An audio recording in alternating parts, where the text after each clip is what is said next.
Shalom saudara-saudara terkasih di dalam Tuhan Yesus Kristus. Masih bersama saya lagi, Roni Agus, di Baca Alkitabku. Bagaimana kabar kamu hari ini?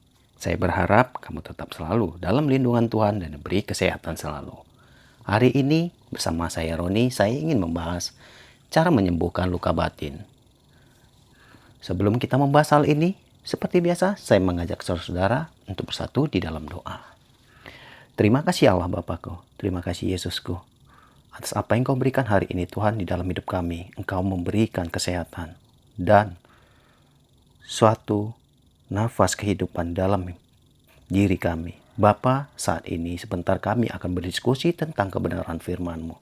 Biarlah kiranya Tuhan memberkati, Tuhan yang membukakan mata hati kami. Terima kasih Allah Bapakku, terima kasih Yesusku. Kami serahkan semuanya ke dalam tangan-Mu saat ini.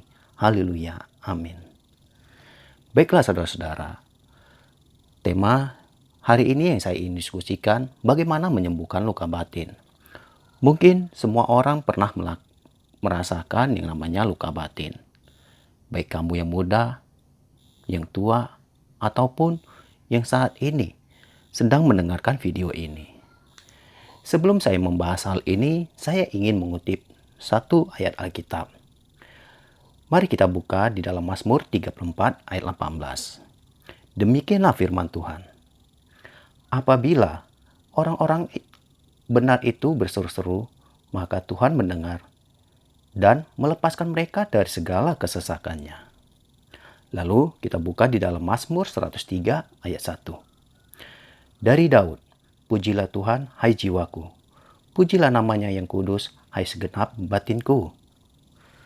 Nah, dari firman tersebut kita bisa mengambil satu kesimpulan bahwa luka batin itu susah dan sangat berat untuk disembuhkan bagi mereka yang kurang percaya kepada firman Tuhan.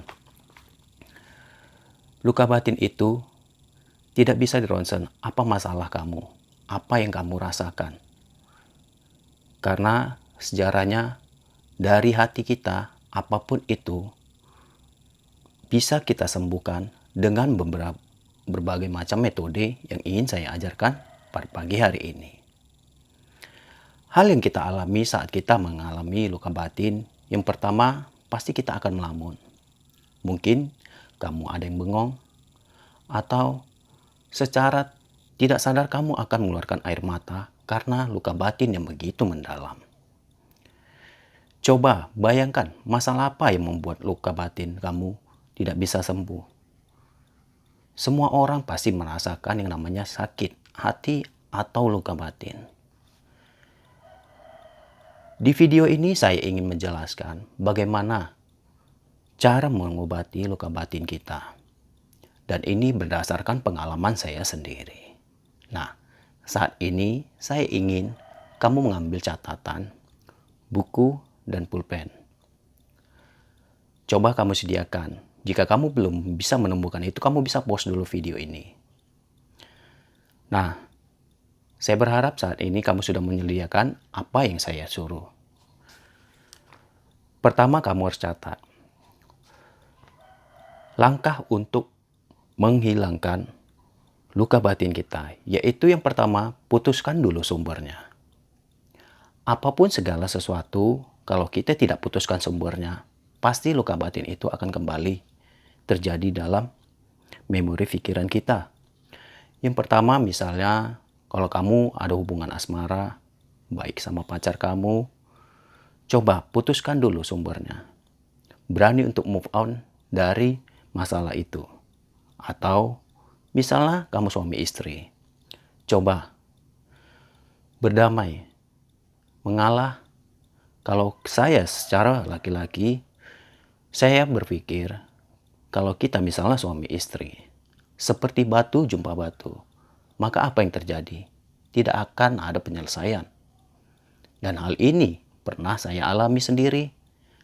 Dan saya dinasihati oleh orang yang lebih muda daripada saya.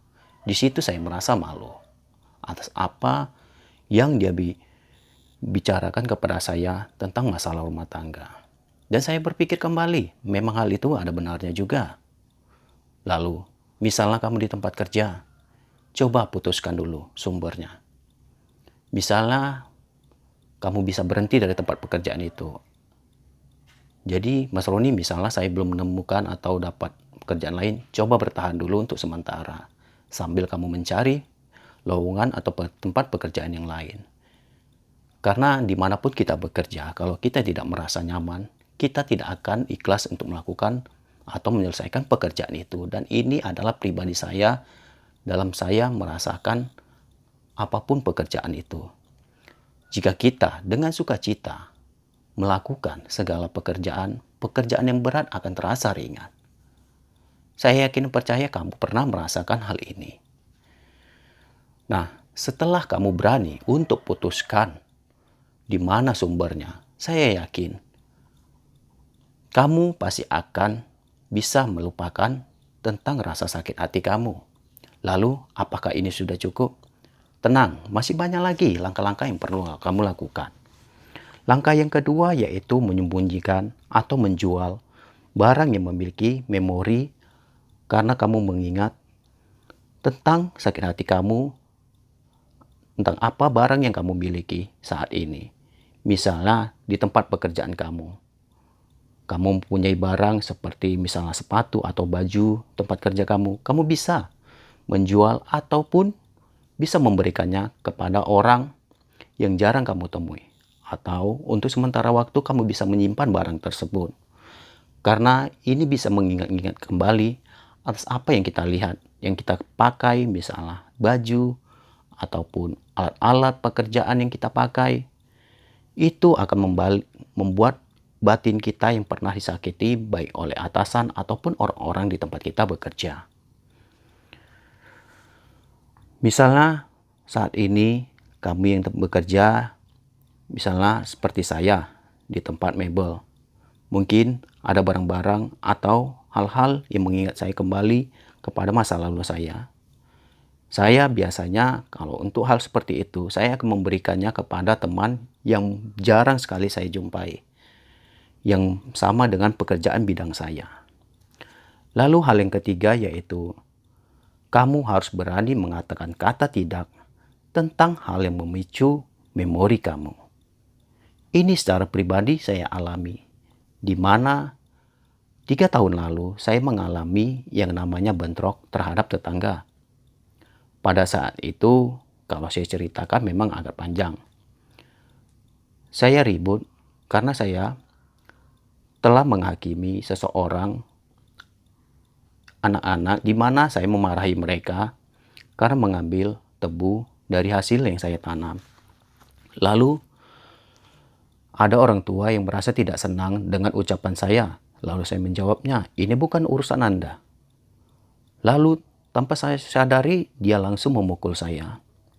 Dan terjadilah perkelahian.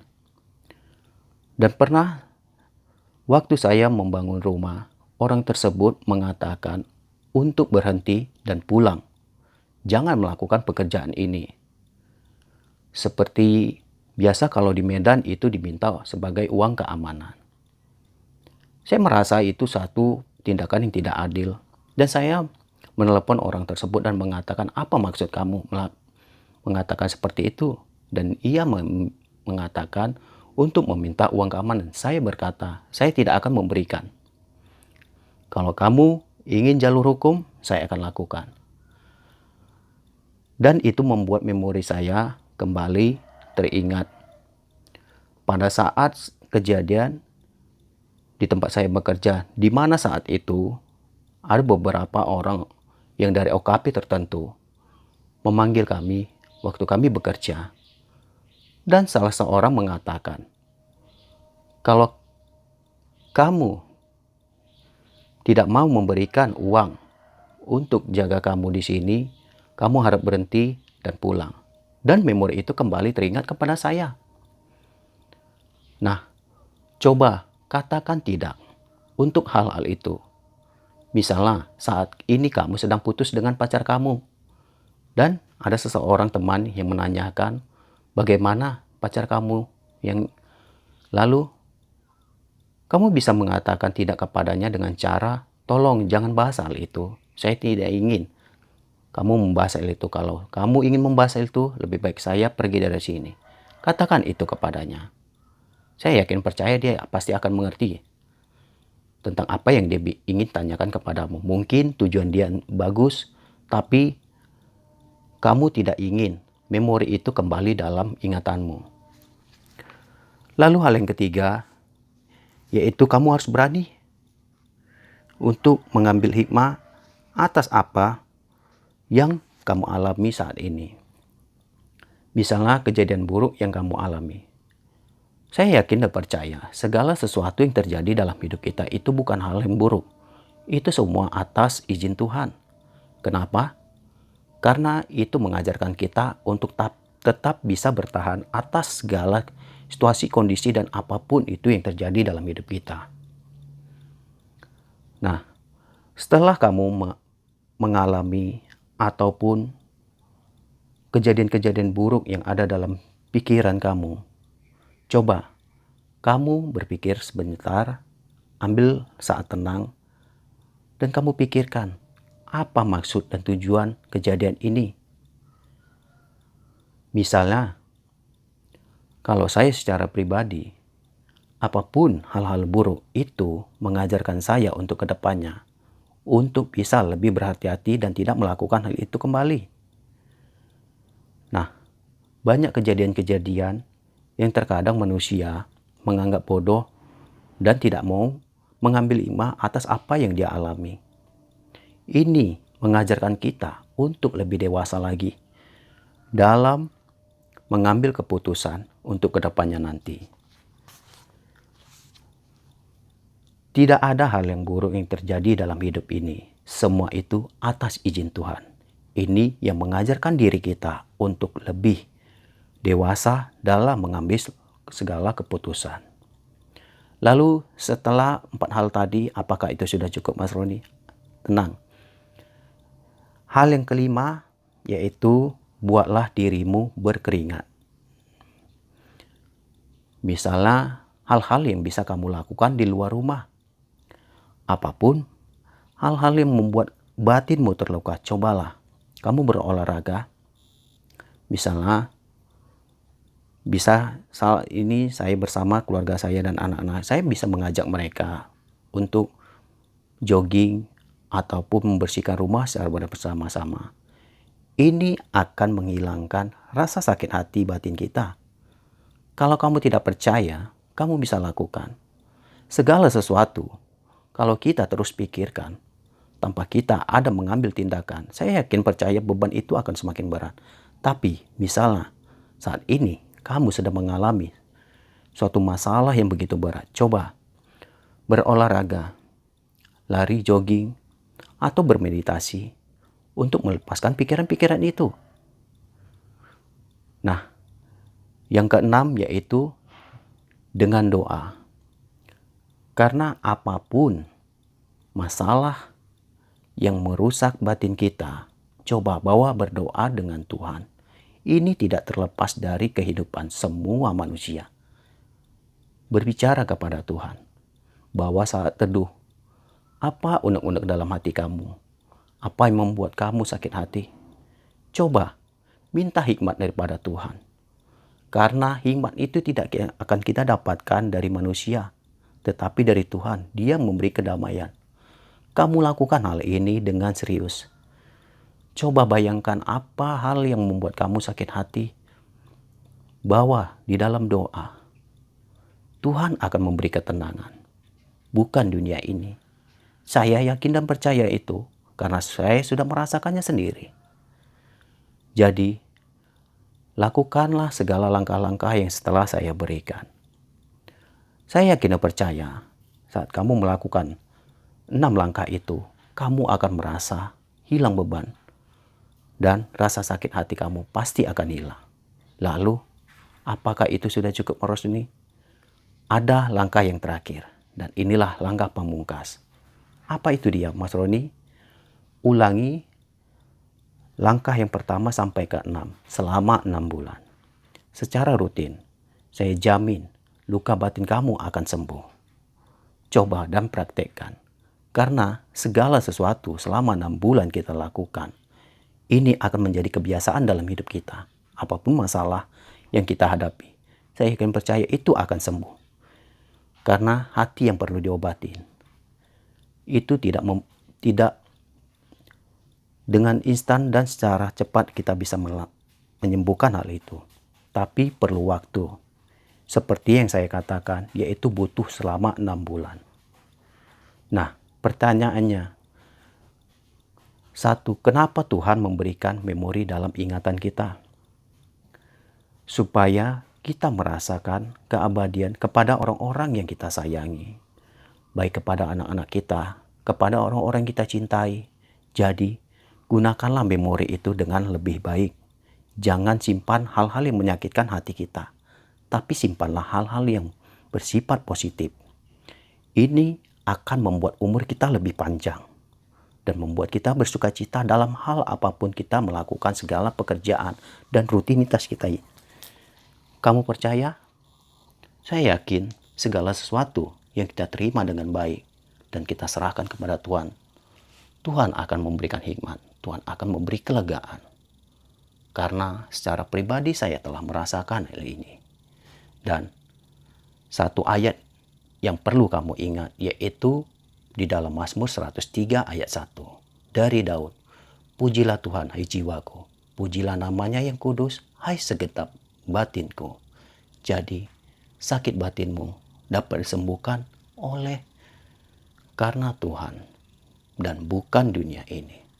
Lakukanlah segala langkah-langkah yang telah saya jelaskan tadi. Lakukan selama 6 bulan. Saya yakin percaya kesembuhan akan terjadi dalam hidupmu. Nah, saat ini mari kita bersatu di dalam doa. Terima kasih Allah Bapakku, terima kasih Yesusku. Tuhan, tidak panjang lebar saya ingin membahas hal tentang menyembuhkan rasa sakit batin kami Tuhan. Biarlah segala sesuatunya terjadi atas kehendak-Mu, atas hikmat-Mu di dalam hidup kami.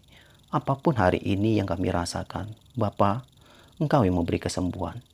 Engkau yang menyegarkan hati dan jiwa kami. Kepadamu-lah kami berseru. Saat ini, jamalah hati kami, Bapa. Biarlah dipenuhi dengan sukacita dan damai. Apapun segala sesuatu yang menyakitkan kami. Saat ini kami tolak semuanya hanya di dalam nama Tuhan Yesus. Terima kasih Allah Bapakku, terima kasih Yesusku. Kami serahkan semuanya ke dalam tangan-Mu saat ini. Haleluya. Amin. Baiklah teman-teman, biarlah segala sesuatunya kita lakukan dengan penuh sukacita dan kita serahkan semuanya ke dalam tangan Tuhan Yesus Kristus. Haleluya. Amin.